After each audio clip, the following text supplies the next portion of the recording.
Breaking చూస్తున్నాం. తూర్పుగోదావరి జిల్లా రాజమండ్రి గోదావరి తీరంలో భక్తులతో పుష్కర ఘాట్ కిటకిటలాడుతోంది. కార్తీక పౌర్ణమి సందర్భంగా భక్తులు పెద్ద ఎత్తున పోటెత్తారు. కన్నుల పండుగగా దీపారాధన కార్యక్రమం జరుగుతోంది. ఇక రాష్ట్ర వ్యాప్తంగా శివనామస్మరణతో శైవ క్షేత్రాలు మారుమూగిపోతున్నాయి. కార్తీక నోముల అనంతరం దీపాలను నదిలో వదులుతున్నారు. ప్రస్తుతం అక్కడి సమాచారం అందించడానికి మా ప్రతినిధి శ్రీరామూర్తి సిద్ధంగా ఉన్నారు.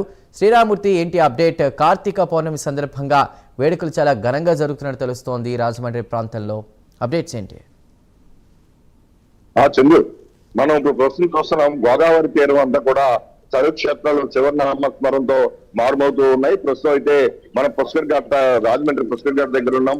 పుష్కర్ ఘాట్ దగ్గర చూసినట్లయితే భక్తులు పెద్ద సంఖ్యలో ఎక్కువ నుంచి కూడా తరలి వస్తున్నారు. ఈ రోజు కార్తీక మాసంలో అతి పవిత్రమైన రోజులు. ఈ రోజు ఈ కార్తీక పౌర్ణమి రోజున ఇక్కడ నోములు పోసుకున్నట్లయితే, ప్రత్యేకమైన పూజలు చేసినట్లయితే మొత్తం సంవత్సరం అంతా కూడా సుఖశాంతులతో ఉండొచ్చు. సంపూర్ణ ఆరోగ్యం, ఐశ్వర్యం, ఆనందం కూడా కలగజేస్తుందని ఇక్కడ భక్తుల నమ్మకం. దీంతో భక్తులు రేకుజాము నుంచి కూడా పెద్ద సంఖ్యలో ఇక్కడికి తరలి వచ్చిన పరిస్థితి ఉంది. మనం చూస్తున్నాం. ఇప్పటికీ కూడా జనం ఇంకా తరగని పరిస్థితి, ఇంకా వస్తూనే ఉన్నారు.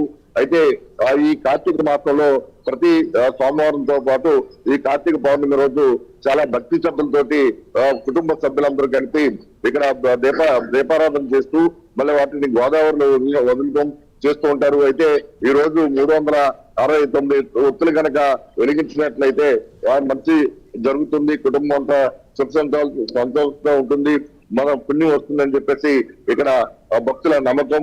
ఈ రోజు గోదావరి తీరం మొత్తం చూసినట్లయితే ఇటు కోటిలింగాల ఘాట్ లో, అలాగే ఇక్కడ రాజమండ్రి పుష్కర్ ఘాట్, మిగతా సరస్వతి ఘాట్, ఇతర గౌతమి ఘాట్, ఈ ఘాట్లన్నీ కూడా మొత్తం భక్తులతో నిండిపోయినాయి.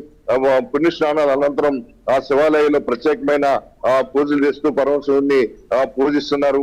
ఇక్కడ కోటిపల్లిలోని, అంటే అంబేద్కర్ కోనసీమ జిల్లా కోటిపల్లి రేవులో కూడా పెద్ద సంఖ్యలో ఎక్కువ నుంచి కూడా భక్తులు స్నానమాచేస్తున్న పరిస్థితి ఉంది.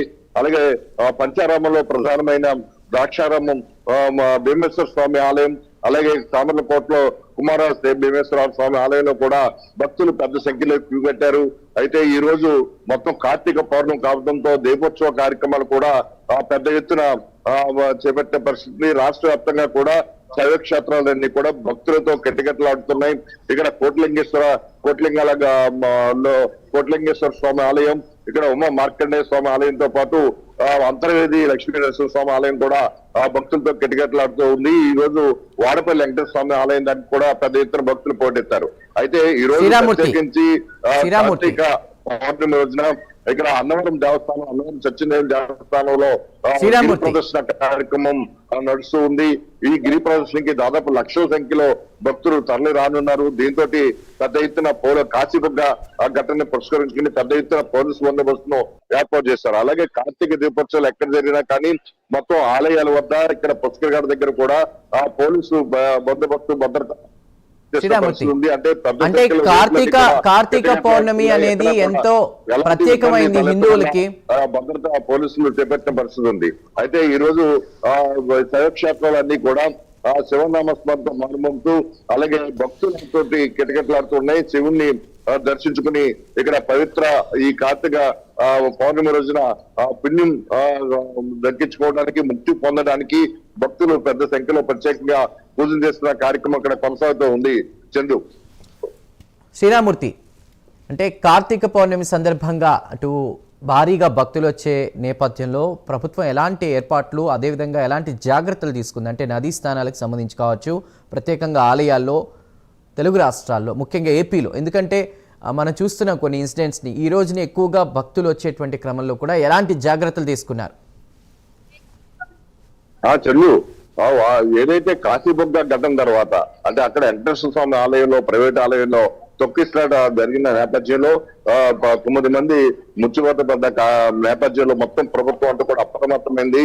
ఇప్పుడు మొత్తం ఏ దేవాలయాల దగ్గర ఎంతమంది ఈ కార్తీక మాసంలో ముఖ్యమైన పవిత్ర రోజుల్లో ఎంతమంది ఇక్కడికి వస్తూ ఉంటారు, ఎంతమంది వెళ్తుంటారు అనేది కూడా ఆ ప్రభుత్వం ఇప్పటికే అన్ని దేవస్థానం, అలాగే పోలీస్ డిపార్ట్మెంట్ ద్వారా కూడా లెక్కలు రప్పించుకుంది. దాని ప్రకారం అన్ని దేవస్థానాల దగ్గర కూడా, అలాగే ఎక్కడైతే రద్దీ ఉందో ప్రతి రద్దీ ఉన్న చోట కూడా ఇక్కడ పోలీసు భద్రత ఏర్పాటు చేస్తారు. అలాగే నదీ స్నానాలకు వస్తున్న వేల సంఖ్యలో తరలి వస్తున్న నేపథ్యంలో నదీ స్నానాల ఘాట్ల వద్ద కూడా ప్రత్యేకమైన ఏర్పాట్లు చేశారు.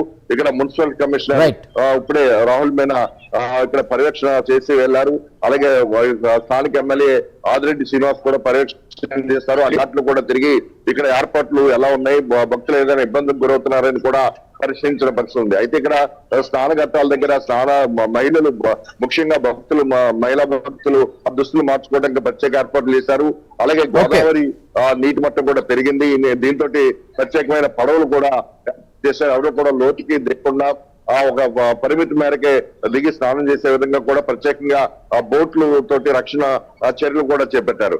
ఇదే విధంగా చూసినట్లయితే ఈ రోజు అన్నవరం సత్యదేవుని దగ్గర గిరి ప్రదర్శన కార్యక్రమం పెద్ద ఎత్తున జరుగుతుంది. దాదాపు 2 లక్షల మంది హాజరవుతారు ఈ ప్రదర్శన అనేది ఒక అంచనా. అయితే మధ్యాహ్నం 2 గంటలకు ప్రారంభమయ్యే ఈ కార్యక్రమానికి కూడా పెద్ద ఎత్తున పోలీసు బందోబస్తు ఏర్పాటు చేశారు. ఉమ్మడి తూర్పుగోదావరి జిల్లా తరఫున ఇక్కడికి పోలీసు బందోబస్తు వెళ్ళిన పరిస్థితి కూడా ఉంది. అయితే ఎక్కడా కూడా ఆ కాశీబొగ్గ ఘటన తర్వాత చాలా అప్రమత్తమైంది ప్రభుత్వం, అధికార యంత్రాంగం అంతా కూడా అప్రమత్తమైంది. ఎప్పటికప్పుడు ఇక్కడ ఏ ఆలయం దగ్గర, ఎందుకంటే ఇటు అంతర్వేది, భీమేశ్వర ఆలయం, తామరకోట రైట్ శ్రీరామూర్తి, థ్యాంక్ యూ.